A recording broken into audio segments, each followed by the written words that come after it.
प्यारे मित्रों, नमः संस्कृताय। सभी लोग अच्छे से होंगे ऐसा हम उम्मीद करते हैं। सभी लोग लाइव आ जाइए और जो लोग संस्कृत की कक्षा में शामिल होना चाह रहे हैं उन सभी को शेयर कर दीजिए। चलते हैं टॉपिक की ओर, ज़्यादा समय ना लेते हुए। हम पढ़ा रहे थे गुण संधि का अपवाद, है ना। तो अपवाद में हमने कई चीज़ें बताया कि आ ई मिलकर के ए हो जाता है। ये चीज़ें देखिए फिर से नोट कर देते हैं, कहीं दिक्कत ना हो आपको। हाँ,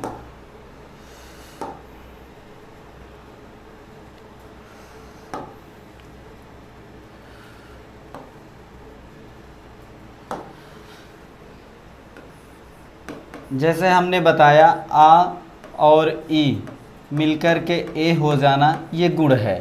फिर क्या है, आ, यहाँ पर आ या मतलब दीर्घ आ कुछ भी कर सकते हैं। हाँ, ऊपर भी यहाँ पे भी आ और ये ऊ या बड़ा ऊ, ऐसा मिलकर के क्या हो जाएगा, ओ हो जाता है। ये गुण संधि का है। इसी तरह आ या दीर्घ आ मिलकर के क्या बनेगा, री बनेगा। तो री के साथ यदि संधि होगी तो क्या हो जाएगा, अर हो जाएगा। ऐसा हमने पढ़ा। फिर ये सब चीज़ें आप जानते हैं, आपको पढ़ा दिया गया है, इस पे ज़्यादा दिक्कत नहीं होगी आपको, है ना। इन्हीं का जहाँ ये नहीं होता वो चीज़ें हमें आपको बताना है। हाँ, ऐसा हो जाता है, ये गुण संधि है, ठीक ना। तो हमने कहा अक्ष और ऊनी से अच्छौड़ी बनता है। यहाँ पर आ ऊ मिल करके ओ हो जाता है, वहाँ पर अ हो जाता है। तो इसी तरह कई वार्तिक हमने बताए। एक वार्तिक और आपके सामने रखते हैं, आप ध्यान दीजिएगा इस पर, है ना।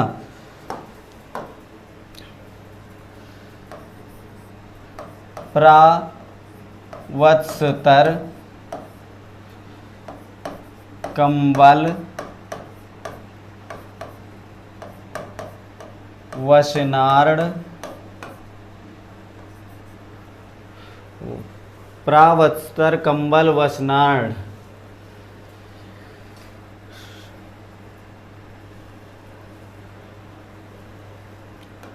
वसनार्ड दशा नाम मृडे, दशा नाम मृडे। इतना बड़ा सूत्र ये वार्तिक है। देखिए बहुत ज़्यादा आपको बड़ा लग रहा होगा, इसको देखकर भ्रमित मत होइएगा। हमारा इसको समझने का मुख्य ध्येय होना चाहिए, आपको समझ में आना चाहिए, यही मेन टॉपिक है। बाकी ये सूत्र को देखकर या ये पंक्ति को देखकर आप बहुत भ्रमित हो जाएं कि अरे ये हाय राम, ये पढ़ने ही नहीं आ रहा तो इसको समझेंगे कैसे, है कि नहीं।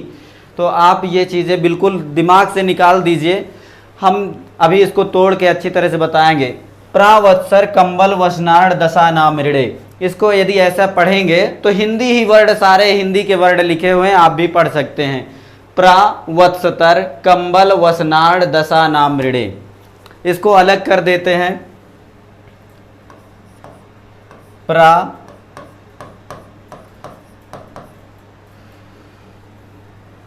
प्रावत्सतर, या इसको प्लस नहीं करते, ऐसे ही लिख देते हैं, है ना। प्रावत्सतर कंबल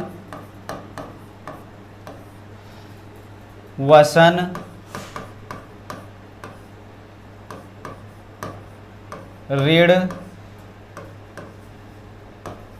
और 10। इतना ये शब्द में इतना निकल रहा है। जो मूल चीज़ें हैं जो आपको पढ़ना है, ये इतना ही इस सूत्र से निकल रहा है। क्या निकल रहा है, प्रावत्सर कंबल वसन ऋण और 10, है ना। ये समझ में आ रहा है। तो कह रहा है, देखिए ऋण क्यों हुआ, प्रा तो आपको समझ में आ रहा है, प्रा का प्रा हो गया, वत्सर का यहाँ पे ये हो गया, है ना। तो वत्सर हो गया और ये कंबल हो गया, वसन हो गया, है ना।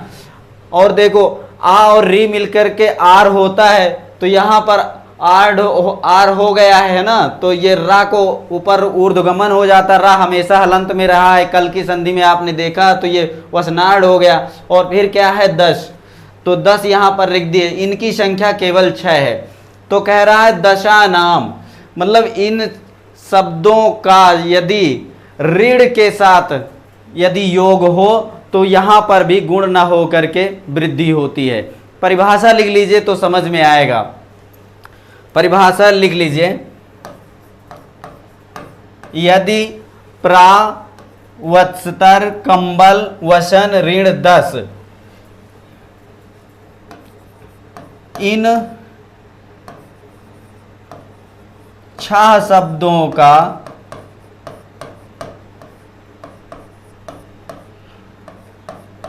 का योग यदि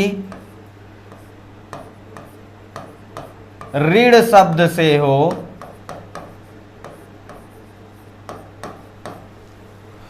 तो गुण ना होकर या यहां पर ऐसा भी कर सकते हैं, अर ना होकर वृद्धि होगी, वृद्धि संज्ञक वर्ण होगा। वृद्धि संज्ञक वर्ण यहां पर आर कर दीजिए, आर होगा। इतना सबको समझ में आ जाना चाहिए। किसी को कहीं पे भी डाउट लग रहा हो तो बताइए। आपका मैसेज दिख रहा है जी, आपस में बात कर रहे हैं क्या? भैया पढ़ाई पे ध्यान दीजिए। यदि फिर नहीं समझ में आएगा तो बीच में आप कहेंगे। देखिए आप सभी लोग, रागिनी पांडे, हमें किसी का मैसेज नहीं दिख रहा। भैया ठीक है, बिल्कुल आप किसी का मैसेज और न देखिए, सभी लोग यहाँ पर ध्यान दीजिए। यदि आप पढ़ने के लिए बैठे हैं तो ईमानदारी के साथ पढ़िए। यूपी टेट की परीक्षा की डेट लग चुकी है ना, नवंबर में डेट निर्धारित की गई है। सभी लोग मन से पढ़िए, आपका एक भी क्वेश्चन गलत ना हो, ऐसी मेरी आपके प्रति ढेर सारी शुभकामनाएं हैं कि आप सभी लोग सफलता की उच्चतम सीढ़ी को पार करें। इसलिए सभी लोग मन से पढ़िए। मेरी शुभकामनाएं आपके साथ तभी काम करेंगी जब आप मन से पढ़ेंगे। मैं आपको समझाने का पूरा भरसक प्रयास कर रहा हूं। जहां नहीं समझ में आता आप कमेंट करिए, लेकिन फालतू के कमेंट करने से आप बचिए, इतना मेरा कहना है आप सभी से। देखिए ये वार्तिक था, प्रावत्सर कंबल वसनाढ़ दशा नाम ऋणे। तो ये क्या कह रहा है कि यदि प्रावत्सर कंबल वसन ऋण 10, इन 6 शब्दों का योग यदि ऋण शब्द से हो, ऋण शब्द से हो तो गुण ना होकर, थोड़ा सा भैया गलत हो गया है, देख लीजिएगा, गुण ना होकर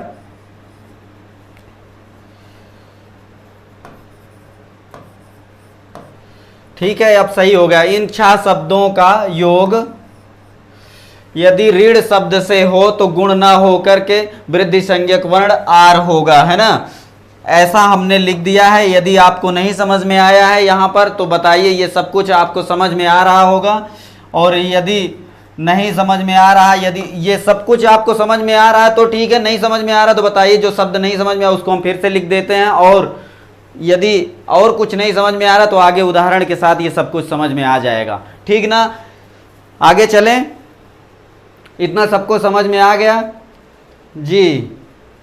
धर्मेंद्र निषाद जी, प्रारणम जी, अभी इसको जो है संधि करेंगे तो सबका आर बनेगा, ठीक ना। आर बनता तो गुण होता। आपने पढ़ा कि आ ई मिलकर के ए, आ उ मिलकर के ओ, आ और री मिलके अर, और आल री मिलकर के अल होता है, ये गुण संधि में। लेकिन वृद्धि में आर हो जाता है, आर नहीं होगा, ये नहीं होगा, ये होगा, आर बनेगा, ठीक ना, ये बनेगा।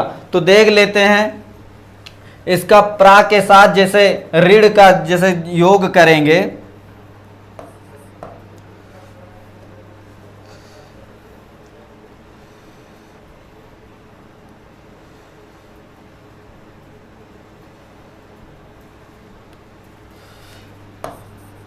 जैसे प्रा है, प्रा के साथ ऋण का योग, सभी के साथ ऋण का योग करना है तो प्राधन ऋणम कर दीजिए। प्राधन ऋणम कर देंगे तो हमने कहा था कि ये ऐसा, ये प्रा है, प्रा का आ जब निकलेगा इसको निकाल दीजिए, प्रा के आ को निकालेंगे और इधर क्या बचेगा, ऋणम। आ और री मिलकर के कहता है कि आर होगा अर नहीं होगा, ये चीज ये परिभाषा कह रही है।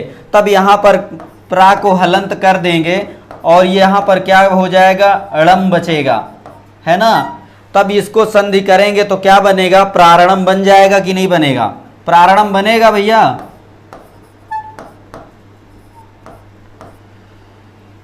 प्रारणम ऐसा बन जाएगा, ठीक ना, प्रारणम बन जाएगा। इसी तरह सभी में होगा, सभी को देख लेते हैं। क्या कहता, वत्सतर, वत्सतर का देख लीजिए, वत्सतर प्लस ऋणम कर दीजिए, ऋण के साथ आपको जोड़ना है। तो क्या कहता है, यदि ऋण के साथ जोड़ेंगे तो वृद्धि होगी। तब यहां पर देख लीजिए, वत्सतर, इसको हलंत करेंगे तो यहां पर आ निकलेगा और इसको प्लस करेंगे ऋणम, ठीक ना। तो आ और री मिलकर के क्या हो जाएगा, आर हो जाएगा। तब यहां पर वत्सतर कर दीजिए और फिर ये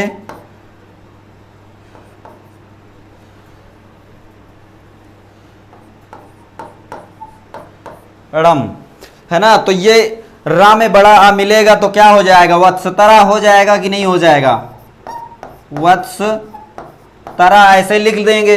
और फिर क्या हो जाएगा, ये रा जो है ऊर्ध्वगमन हो जाएगा अड़ा के ऊपर, ऐसे पूरा ऐसा सेंटेंस बनेगा। ये शब्द जो है क्या बनेगा, वत्सरारणम हो जाएगा, ठीक ना। इतना समझ में आ रहा है, हर जगह आर बनेगा, प्रा के साथ रीढ़ जुड़ेगा तो प्रार बनेगा, वत्सतर के साथ तो वत्सरार बनेगा, कंबल के साथ तो कंबलार बनेगा, है ना, वसनार, रीढ़ार, दसार्ण, इस तरह से सभी के साथ जुड़ेगा तो सभी के साथ इसी तरह का बनेगा, ठीक ना। आगे देख लेते हैं, सबको समझ में आ रहा है, यहां जहां नहीं समझ में आएगा बताइएगा भैया, किसी को दिक्कत नहीं होनी चाहिए और कोई भी पद या कोई सूत्र छूटेगा नहीं हमसे। यदि आपसे परीक्षा में पूछ ले, आप कह दें कि हमें ये पढ़ाया नहीं गया है, तो ये फिर धिक्कार वाली बात रहेगी। इसलिए कोई भी ऐसा शब्द नहीं छूटेगा जिससे आपका नुकसान हो। हम सभी चीजों को बताएंगे, लेकिन बस आपको भी मन से पढ़ते रहना है। जहां नहीं समझ में आता है बस आप कमेंट के माध्यम से बताइएगा, ठीक ना।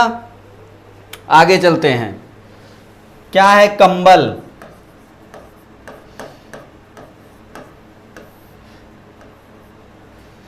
कंबल के साथ ऋणम जोड़ दीजिए तो कंबल को ऐसे लिख दीजिए,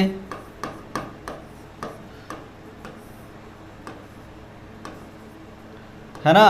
तो कंबल से आ निकलेगा और फिर क्या हो जाएगा, अड़म बचे, वो ऋणम है ना, बहुत ज्यादा मिट जाता है,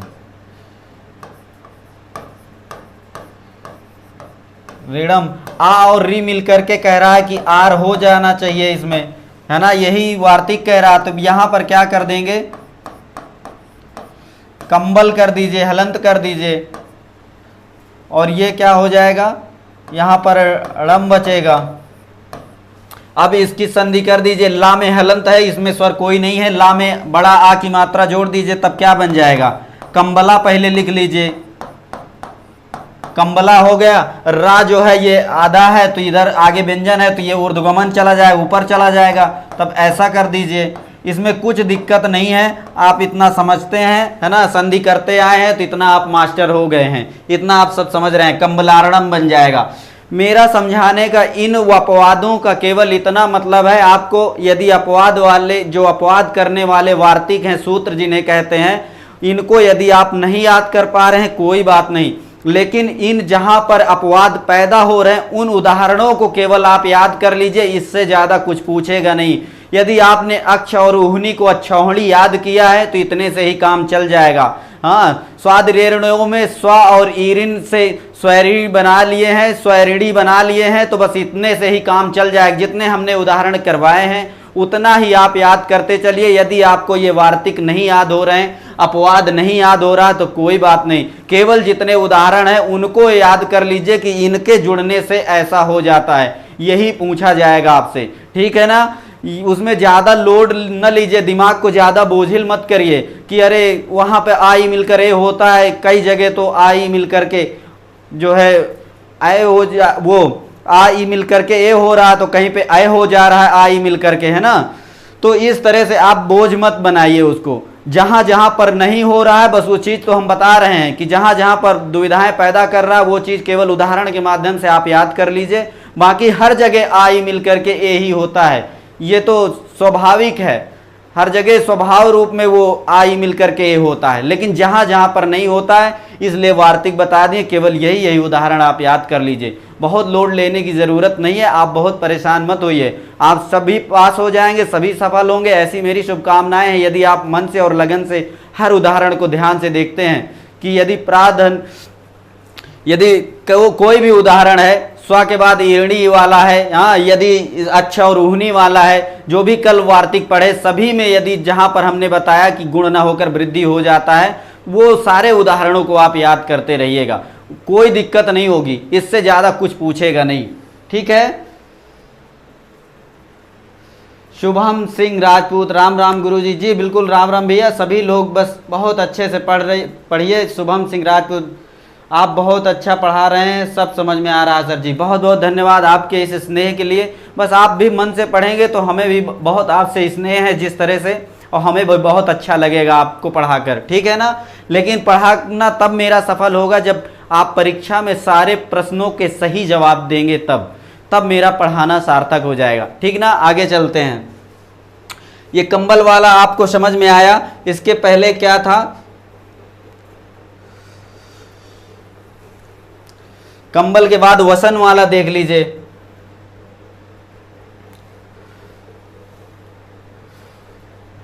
यहीं पे कर देते हैं,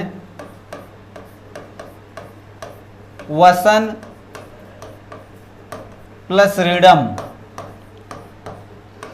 है ना, ऋण के साथ जोड़ना है हर जगह। फिर इसको तोड़ लीजिए। देखिए तोड़ता मैं इसलिए हूं कि किसी को कोई दिक्कत ना हो, तो वसन का जो है यहाँ हलंत कर देंगे तो यहाँ ह्रस्व आ निकलेगा। यदि यहाँ दीर्घ आ होता, वसना लिखा होता, तो अब यहाँ पर दीर्घ आ निकालते। यहाँ पर वसन ही लिखा होता, ह्रस्व ईकार लगा होता, तो यहाँ पर छोटी ई निकलता। यदि दीर्घ इकार होता, वसन लिखा होता, तो छोटा ऊ निकालते। जो भी स्वर लगा होता तो फिर उसका वही निकलता। यहाँ स्वर नहीं कोई लगा है, हलंत नहीं लगा, तो समझ लीजिए इसके साथ तो ह्रस्व आ विद्यमान है। चाहे जहाँ पर भी कहीं पर भी यदि देखिए, हम यदि कोई नाम लिखते हैं ना, जैसे आप अंग्रेजी में पढ़ते हैं का की अंग्रेजी आपको शुरू में क्या पढ़ाया जाता है, के ए से का, ऐसे आप पढ़ते हैं ना, तो वही है जो ये ए वाला जो वर्ण है वही आ इसमें हमेशा छुपा होता है। ये का जो है ये हमेशा आ के साथ रहेगा, आ के साथ लगा हुआ है, ठीक ना। तो इसलिए आपको ये चीज मैं समझाना चाह रहा हूं कि हलंत ना लगा हो तो समझ लीजिए कि आ है उसमें, ठीक है। कोई दिक्कत ना होनी चाहिए, बस आपको समझ में आना चाहिए, बस मैं ये चाहता हूं। यहां पर ऋणम कर दीजिए, ठीक ना। ऋणम करेंगे आ और री मिलकर के आर कहता है, ये परिभाषा कहती है कि आर हो जाता है, गुण ना होकर वृद्धि हो जाती है। फिर यहां पर क्या करेंगे, वसन को हलंत करेंगे और यहां पर क्या बचेगा, अड़ामा बचेगा ना, ड़म, क्योंकि री और आ के जगह पे आर आया है, ठीक ना। ये हलंत के साथ रहेगा, आधा रा रहेगा। तब यहां पर आप लिखेंगे बड़ा आ को ना के साथ जोड़ दीजिए सबसे पहले, तब क्या बन जाएगा, वसना बन जाएगा। वसना कर दीजिए और वसना के बाद रा जो है आधा रा है, तो आगे व्यंजन जब जुड़ेगा तो रा ऊपर चला जाएगा। ये चीज मैं बार बार आपको बता रहा हूं, ये ऐसे हो जाएगा वसनारणम, ठीक ना। वसनारणम में यदि आपसे पूछता है कि कौन सी संधि, आप यहां पर बड़ा ना देख कर आप दीर्घ मत मारिएगा। वसनारणम आपसे यही सब उदाहरण यदि पूछता है कि वसनारणम में कौन संधि है, तो आप वृद्धि संधि बताएंगे, दीर्घ नहीं बताएंगे, ठीक ना। ये वृद्धि कर रहा है, हर जगह परिभाषा में इसीलिए लिख दिया है कि गुण ना करके वृद्धि कर रहा है, तो आप ऐसी गलती बिल्कुल नहीं करेंगे। हर उदाहरण से, हर सूत्र से आप खुद 1 2 प्रश्न, 3 प्रश्न, 4 प्रश्न, जितने प्रश्न बन सके ऐसे घुमा फिरा के आप अपने से प्रश्न बनाना शुरू कर दीजिए। और जिस दिन आप प्रश्न बनाना शुरू कर देंगे, कोई भी एग्जामिनर की औकात नहीं आपको परीक्षा से बाहर कर दे, इसका चैलेंज मैं आपको देता हूं। इसी तरह जैसे वसन में है, वसन से कैसे आपसे सवाल पूछ ले, कितने तरह के सवाल पूछेगा, पूछ लेगा वसनारणम ये वार्तिक का है कि सूत्र का है, यहाँ गुण हुई है कि वृद्धि हुई है, तो आप बता दीजिए वसन धन ऋणम से ये वार्तिक कहता है कि यहाँ पर आर हो जाता, आर नहीं होता, ये वृद्धि का है ना।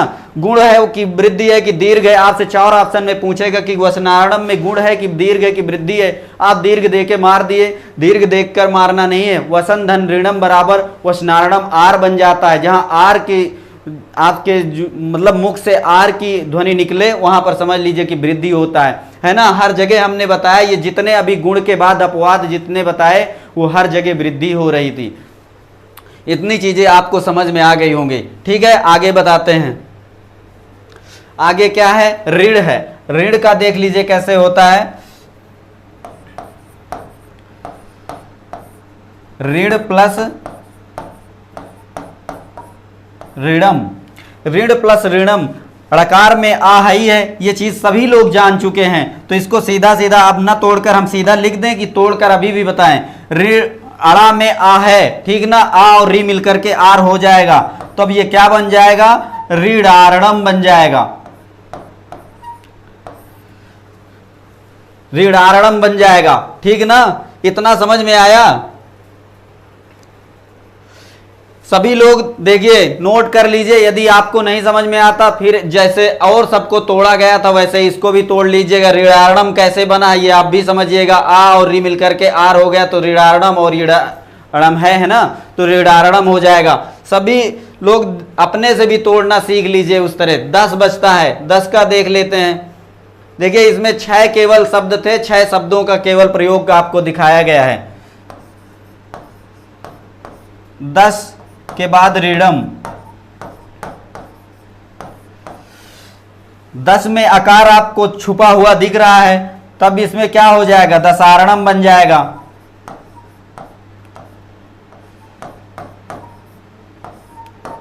दसारणम, दसारण एक देश है ना।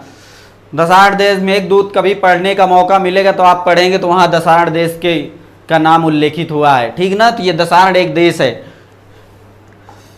ठीक है, दसारणम बन जाएगा। ये 6 पदों का बिल्कुल हमने सभी जो 6 शब्द आए हैं सभी के बारे में हमने बता दिया। प्रा का भी प्रयोग बता दिया, वत्सर का और कंबल का, वसन का, ऋण का, 10 का। हाँ ठीक है, ये सभी ऋण के साथ ही यौगिक होंगे, ऋण के साथ ही जुड़ेंगे, और कहीं पे घुमा फिरा के आपसे कुछ किसी तरह का सवाल और नहीं पूछेगा। केवल यदि ये वर्ण आपको ये शब्द मिल जाए, प्रावत्सर, कंबल, वसन, ऋण, 10, इतना याद रखिएगा, और बाद में आपको ऋणम शब्द मिल जाए तो आप वहां पर वृद्धि ही बताएंगे और ऐसे ही आप उनको हल करके लिखेंगे। बस इतना मुझे बताना था, और मुझे पूरी उम्मीद है आप सभी को बहुत अच्छे से समझ में भी आ रहा होगा। यदि नहीं समझ में आ रहा तो कमेंट के माध्यम से बताइए, हम सारे आपके कमेंट देख रहे हैं और कमेंट ले रहे हैं, समझ रहे हैं।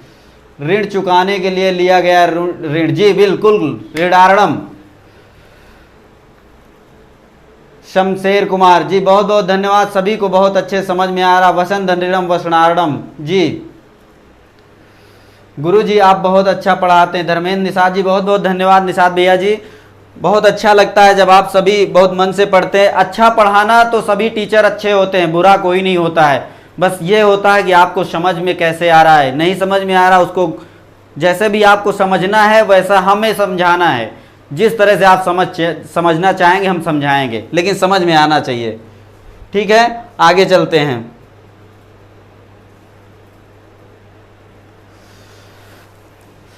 आगे देखिए एक और वार्तिक है इसी का,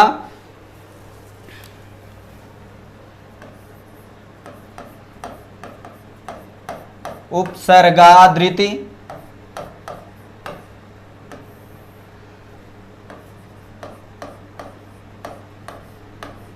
धातु, उपसर्गादृति धातु। ठीक ना, ये आपको ये भी वार्तिक वही बात करता है कि गुण की जगह में वृद्धि करता है। जितने भी अभी वार्तिक थे ये लास्ट है। हाँ, इसके बाद अब कोई वार्तिक नहीं बचता है, यही लास्ट था। बस ये इसको देख लीजिए, ये भी गुण की जगह में वृद्धि करता है, बस इसको समझना है आपको। ठीक है, उपसर्गात रीति धातु, यदि इसको तोड़ देंगे तो थोड़ा थोड़ा कुछ आपको समझ में आने लगे और परिभाषा बता देंगे तो बिल्कुल क्लियर हो जाएगा, ठीक ना। देख लीजिए, उपसर्ग आपको दिख रहा है, फिर क्या दिखेगा आपको, अत दिख रहा है, फिर क्या है,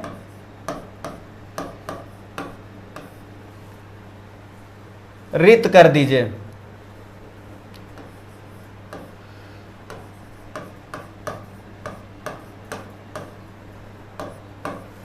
ऐसा आपको दिखना चाहिए, उपसर्ग अत रित और धातु।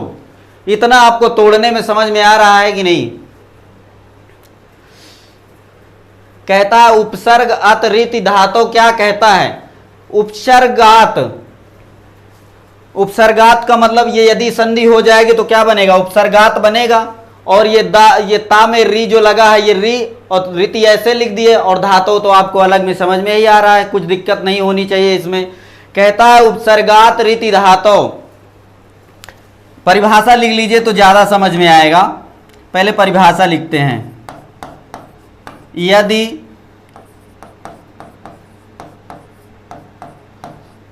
अकारांत उपसर्ग के बाद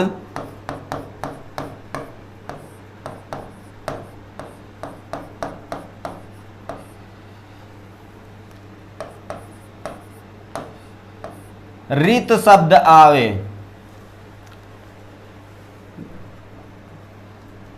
अकारांत उपसर्ग के बाद कोई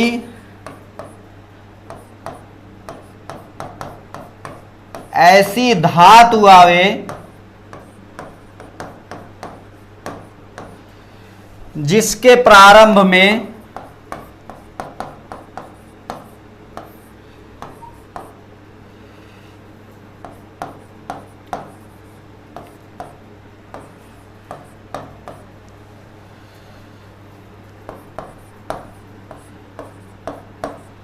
री हो, ठीक है। यदि अकारांत उपसर्ग के बाद कोई ऐसी धातु आवे जिसके प्रारंभ में री हो, तो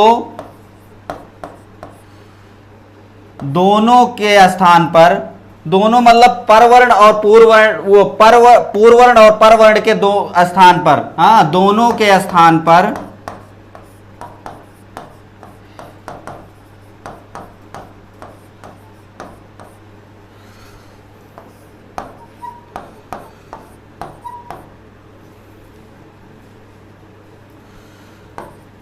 गुण ना होकर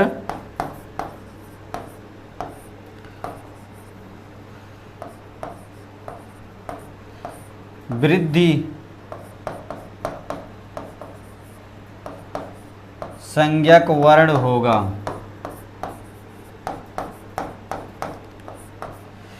इतना आप नोट कर लीजिए, यदि अकारांत उपसर्ग के बाद कोई ऐसी धातु आवे जिसके प्रारंभ में री हो, तो दोनों के स्थान पर गुण ना होकर के वृद्धि संज्ञक वर्ण होगा।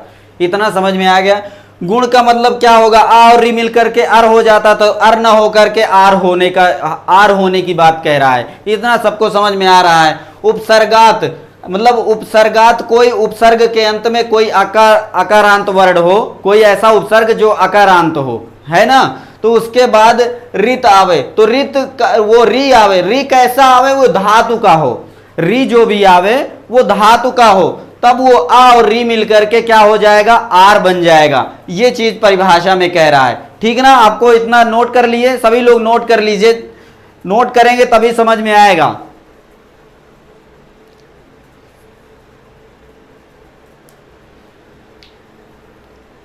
भूमिका वर्मा, अकारांत उपसर्ग के बाद ह्रस्व री से प्रारंभ होने वाली धातु होने पर वृद्धि एकादेश होता है। जी ठीक है, किसी भी तरह आप परिभाषा देखिए, सरल से सरल परिभाषा में आपको समझ में आना चाहिए। आप कैसे भी, आप जिस तरह आपको समझ में आए उस तरह से आप नोट कर लीजिए। मैं बिल्कुल अपने सरल भाषा में प्रयोग किया कि यदि अकारांत उपसर्ग हो, उसके बाद यदि कोई ऐसी धातु आवे जिसका प्रारंभ री से हो, तो दोनों के स्थान पर गुण न होकर वृद्धि संज्ञक वर्ण होगा। तो आपकी और मेरी परिभाषा का आशय एक ही है, थोड़ा सा शब्दों में भले तारतम्यता अलग है, लेकिन आशय एक ही है। ठीक है ना, ज्यादा भ्रमित मत होइए, आप भी जो कह रहे हैं वो भी सही है, और जो ये परिभाषा है ये आपके व्यवहारिकल परिभाषा है जो कभी आपको ना भूलने वाली, ठीक ना, नोट कर लीजिए सभी लोग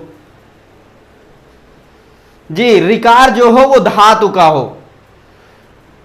Raju Kumar Gaud ji, good evening, good teaching Sanskrit ji, बिल्कुल बहुत अच्छा। संस्कृत तो जानते हैं देव भाषा है ना, तो देव भाषा अच्छी होती है, सबसे पहले लोगों ने संस्कृत को ही चुना है ना, तो कुछ तो रहा होगा संस्कृत में, तभी तो चुना सभी लोगों ने, जो हमारे पूर्वज रहे तो उन्होंने पहले उनकी भाषा संस्कृत ही रही। ठीक है, आगे बताएं, इसके उदाहरण बता देते हैं।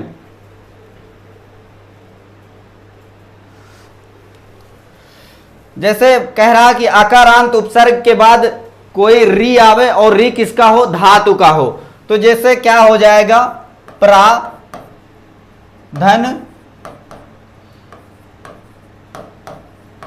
रिक्षति, प्राधन रिक्षति। प्रा में अभी तक हमने आ निकाला है, आप इतना जानते हैं, है कि नहीं, तो प्रा को यदि हलंत करेंगे तो आ निकलेगा, तो अकारांत हो गया ना, तो ये प्रा उपसर्ग जो है ये अकारांत है, ठीक ना।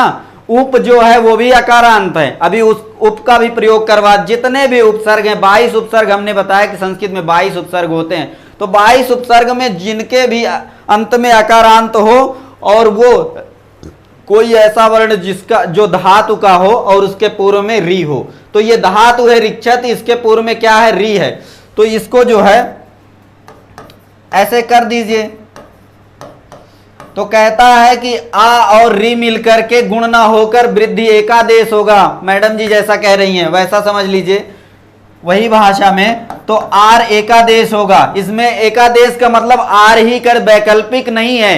एकादेश का मतलब कि केवल और केवल आर ही होगा, जो हमने भी बताया कि गुण ना होकर के वृद्धि ही होगा। तो यहां पर भी आ और री मिल करके गुण होता तो अर हो जाता, लेकिन वृद्धि जब होगा तो आर ही होगा, इसके अलावा कुछ भी नहीं होगा, है ना। तो वृद्धि एकादेश हो गया मान लीजिए, तो यहां पर क्या करेंगे, ऐसे कर देंगे, और ये फिर क्या हो गया, ऐसे लिख देंगे, ठीक ना। अब बताइए, इसको प्रा में जो है बड़ा आ जोड़ दीजिए तो क्या बन जाएगा, पहले प्रा बन जाएगा, और ये आगे व्यंजन है ये ऐसे ही बन जाएगा, और रा ऊपर चला जाएगा, प्रार्थति बनेगा। प्रार्थति में आपसे पूछेगा कि कौन सी संधि है, तो आप क्या बताएंगे, आप क्या बताएंगे, संधि बताएंगे कि प्रार्थति में जो है वृद्धि संधि है। लेकिन कभी आपसे पूछ लिया तो कि किस वार्तिक के कारण हुआ है, तब थोड़ा थोड़ा आप याद किए रहेंगे कि ये किसमें का हुआ है, तो उपसर्गादृति धातु है ना, उपसर्गादृति धातु से हुआ है, ठीक ना। थोड़ा थोड़ा सूत्र भी पढ़ते रहेंगे, ज्यादा नहीं उसमें से परेशान करेगा, लेकिन आपसे ये जरूर पूछेगा कि प्रार्थति में कौन सी संधि है, किस वार्तिक ने किया है, अर को आर किया है, ये थोड़ा थोड़ा आप जानते रहेंगे, ज्यादा आपको घुमाएगा नहीं। यूपी टेट की परीक्षा कोई पीसीएस की परीक्षा नहीं है, आप बहुत परेशान होकर मत जाइएगा, आराम से जाइएगा कि हमसे जो बन रहा है वो शायद किसी से भी ना बनता होगा, हम जो जानते हैं वो पर्याप्त है, बस ऐसी सोच रख के जाएंगे तो बहुत अच्छा करके आएंगे, ठीक ना। प्राधन रिक्षति, प्रार्थति हो गया।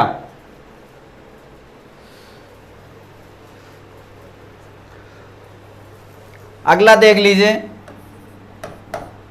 उपधन रिक्षति। देखिए भैया, आपस में जो भी बात किया करिए, थोड़ा सा बाद में बात कर लेंगे तो ज़्यादा अच्छा रहेगा। पढ़ाई के समय में आप कमेंट में आपस की बातें करते हैं, वो थोड़ा अच्छा नहीं लगा करता है ना। ये पा को हलंत करेंगे, इधर आ निकलेगा, और फिर क्या हो जाएगा, रिक्षति। आ और री मिल करके आर आपने पढ़ लिया, इधर क्या हो जाएगा, उप, और इधर क्या बचेगा, आधा चा छ और ती, है ना, ऐसे हो जाएगा। तब ये क्या बनेगा, इसमें उपा कर दीजिए, ऐसा आप लिख लीजिए, है ना, उपार्क्षति। उपार्क्षति में कौन सी संधि है, वृद्धि संधि है। किस वार्तिक के कारण उपार्क्षति में वृद्धि हुई है, तो आप बताइए कि रीति, वो क्या सूत्र है, उपसर्गात रीति धातु से है ना, उपसर्गात रीति धातु है, इतना आप नोट कर लीजिए, यही सब पूछेगा, इससे अलावा कुछ और कोई शब्द नहीं बनते हैं और ना ही यूपी टेट में बनेगा भी, ठीक है ना, यही उदाहरण पूछेगा आपसे। एक और देख लीजिए, प्राधन ऋणोति, इसको हम लिख देते हैं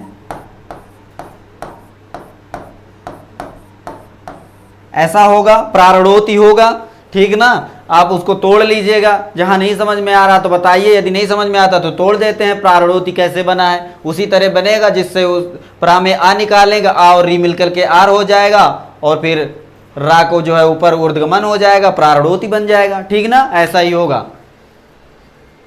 वीरेंद्र चौधरी, वृद्धि संधि, जी बिल्कुल, बहुत बहुत धन्यवाद, बहुत अच्छे से आप सभी लोग पढ़ रहे हैं।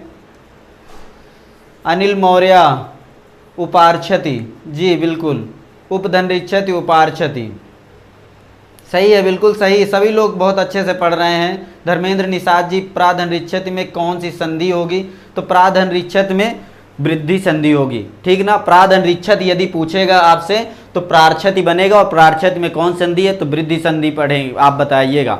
दीर्घ न देखकर आप बता दीजिए कि यहाँ पर आ जा बड़ा आ हो गया है तो प्रार्क्षति बन गया है तो ये दीर्घ संधि हो जाएगी, है ना, तो ऐसा बिल्कुल मत करिएगा। बड़ा आ का मतलब भी वृद्धि होता है। आप वृद्धि संज्ञा, वृद्धिरादैच में हमने संज्ञा करने वाला सूत्र जो बताया था उसमें आ आई औ बताया था, ठीक है ना। इतना सबको समझ में आ गया होगा। आज ये जो गुण संधि के जितने अपवाद थे इनको थोड़ा थोड़ा आप रोज देखते रहेंगे, आपको समझ में आ जाएगा।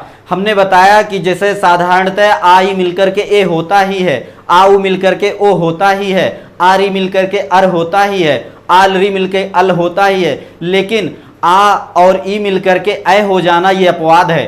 तो ऐ कहाँ हो गया, आ उ मिलकर के औ कहाँ हो गया, ये अपवाद है, क्योंकि वृद्धि में आ उ मिलकर के औ नहीं होता, आ ओ मिलकर के वृद्धि होती है ना। आ ओ मिलकर वृद्धि होगी या आ औ मिलकर वृद्धि होगी, तो ये जो है आ उ मिलकर के औ हो जाना ये अपवाद है। तो जहां जहां उदाहरण आपको दिखाए गए जिस तरह से, आप सारे उदाहरणों को रोज देखा करिए। जैसे आच्छ धन उहनी अक्षौणी, हाँ, स्वाधन ईरिणी स्वैरिणी, इस तरह से आप पढ़ेंगे तो आपके वो व्यवहार में एक तरह से आपके ब्लड में चढ़ जाएगा, और ब्लड में जो चीज़ चढ़ जाएगी फिर बाहर होने वाली नहीं है। फिर आपके सामने प्रश्न पूछेगा कि उपधनरिच्छति में क्या बनेगा, तब आप ये नहीं करेंगे कि उप में ह्रस्व है और री मिल करके अर बन जाएगा तो उपर्क्षति बन जाएगा। तो उपर्क्षति आपको बोलने में भी बुरा लगेगा, तो उच्चारण शुद्ध है ये नहीं है। उपार्क्षत ही आपको अच्छा लगेगा। जब रोज रोज आप उस चीज को पढ़ते रहेंगे तो आपको समझ में आएगा कि ये चीजें तो हो ही नहीं सकती, उपार्क्षत ही बनता ही नहीं, कहीं पे उपार्क्षत ही बनेगा, वो आपके ब्लड में पहुंच जाएगा। समझ रहे हैं, इतनी बात समझानी थी।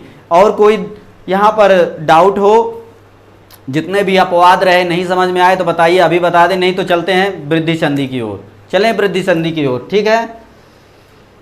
आप बहुत मेहनत कर रहे हैं वीरेंद्र चौधरी जी, बहुत बहुत धन्यवाद, आपका इतना स्नेह है, और आपके ही लिए तो मेहनत कर रहे हैं। आप सभी लोग मन से पढ़िए, आप सभी का हो जाए। हाँ, आपकी सफलता ही हमारे लिए, मतलब एक हमारा मेहनत का जो मेन उद्देश्य है वो आपकी सफलता है, ठीक ना। ठीक है, आगे चलते हैं वृद्धि संधि में।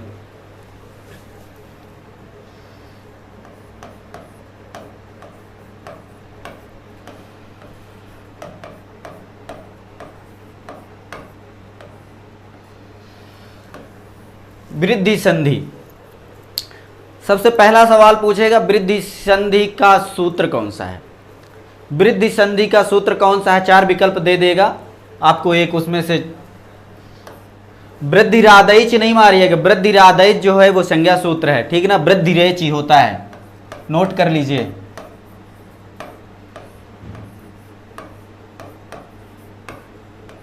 वृद्धिरेची, वृद्धिरेची को यदि तोड़ दे तो कैसे रहेगा, थोड़ा सा तोड़ के लिख देते हैं।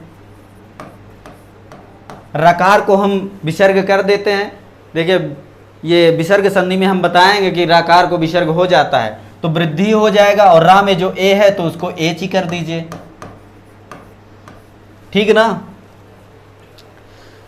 एच ही का मतलब क्या हुआ, जैसे आप सरित शब्द का रूप पढ़े होंगे, सरित शब्द का रूप पढ़ें, सरिति बनता है सप्तमी एक वचन में, तो सरित माने क्या होता है, नदी। तो सरिति हो जाएगा, तो सरिति माने नदी में। उसी तरह एची है, राजन शब्द का रूप आप पढ़े होंगे, राजा राजानो राजाना होता है ना, तो उसे में यदि सप्तमी में देखेंगे तो राजनी या रागी बनता है, छोटी की मात्रा लगती है, तो उसका मतलब क्या हुआ, राजा में, मतलब राजा में कोई कमी होगी या राजा के विषय में कुछ विशेषता बताएंगे, तो वहां पर ये जब विभक्तियां लगती हैं तो वो उसका कुछ ना कुछ अर्थ होता है। आप जब शब्द रूप पढ़ेंगे या प्रयोग करना या अनुवाद करना सीख जाएंगे तो आपको सब विभक्तियों के विषय में समझ में आ जाएगा। तो इसी तरह कहता है वृद्धि एची, मतलब एची का मतलब एच प्रत्याहार में, एच प्रत्याहार में वृद्धि हो जाएगी। तो एच प्रत्याहार में क्या, इसके पहले कुछ जुड़ेगा एच प्रत्याहार में तो वृद्धि हो जाएगी, ऐसा कह रहा है सूत्र कि कुछ इसमें जो जुड़ेगा उसके बाद एच प्रत्याहार में यदि कुछ जुड़ेगा तो वृद्धि हो जाएगी, ये सूत्र का इतना मतलब है। लेकिन क्या जुड़ेगा वो चीज हम बता दें। वृद्धि संधि का देखिए अष्टाध्यायी में हमने बताया था कि अष्टाध्यायी में 8 अध्यायों का ये बहुत बड़ा विशाल ग्रंथ है, 8 अध्याय हैं और प्रत्येक अध्याय में 4-4 पद हैं, तो 8 चौक 32 पद हो गए, ठीक ना। अष्टाध्याय में कितने पद, 32 पद। तो यहां पर वृद्धि संधि का, जैसे वृद्धि संधि का सूत्र है जो अष्टाध्यायी का 6-1-88। 6 क्या है, ये 6वां अध्याय है, अष्टाध्याय के 6वें अध्याय का पहले पाद, एक अध्याय में 4 पाद आपने पढ़ा, तो ये 6वें अध्याय के पहले पाद का 88वां सूत्र है, कौन सा, वृद्धि रे, ये वृद्धि संधि, ठीक ना। तो इसके जस्ट पहले वाला कौन सा सूत्र था,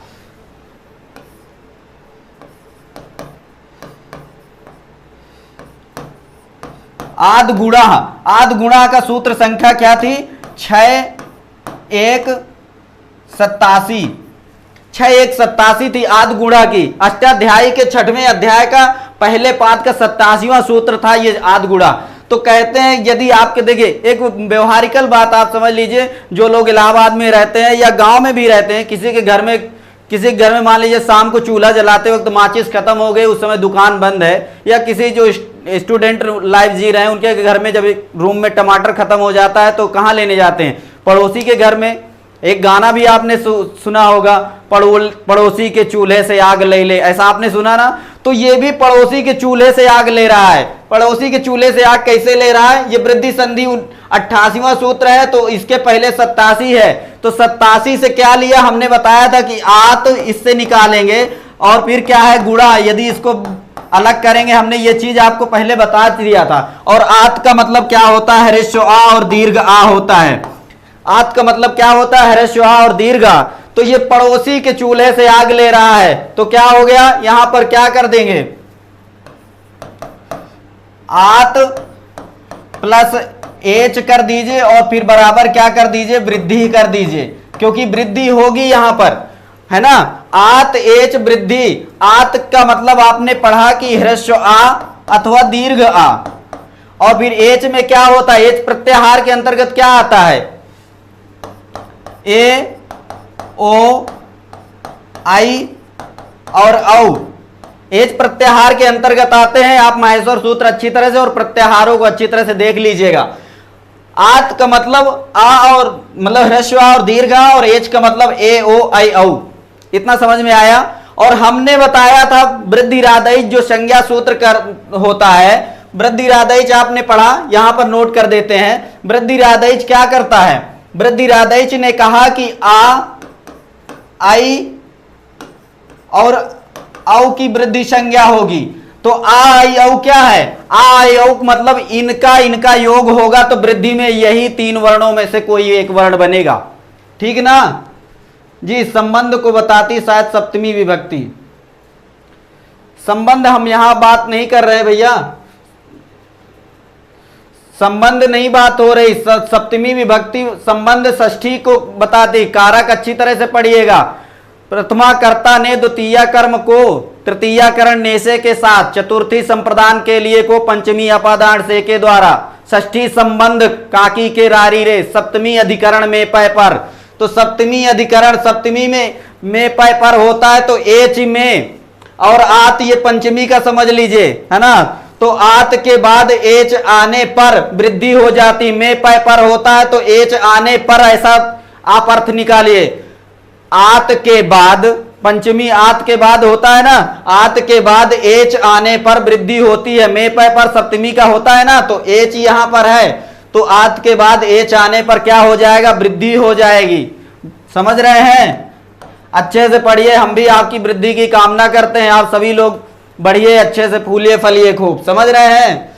तो आत का मतलब ह्रस्व और दीर्घ, एच का मतलब ए ओ आई औ, औ है, ठीक है ना? अच्छे से देख लीजिए, ए ओ आई औ।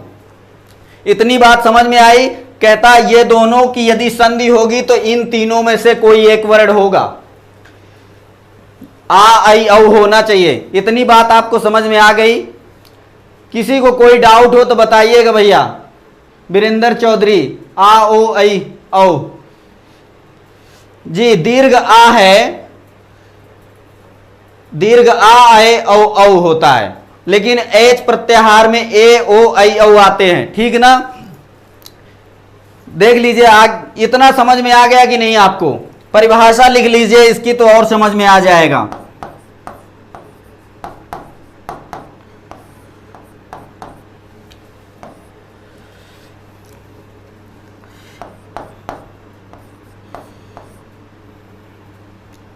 यदि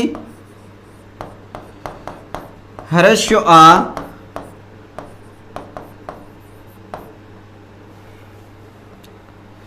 आ अथवा दीर्घ आ, यदि ह्रस्व आ अथवा दीर्घ आ के बाद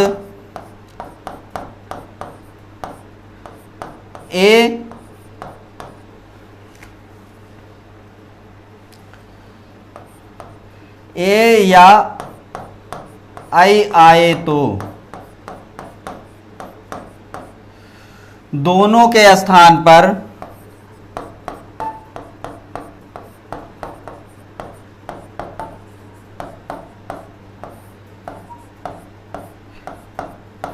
आई हो जाता है।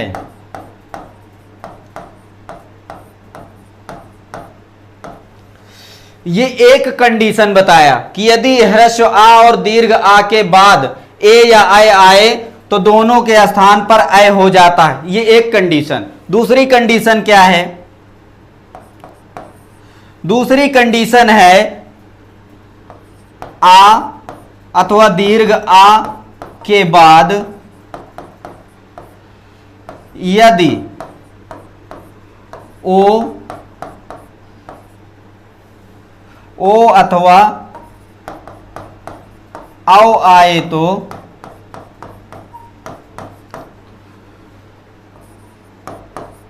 दोनों के स्थान पर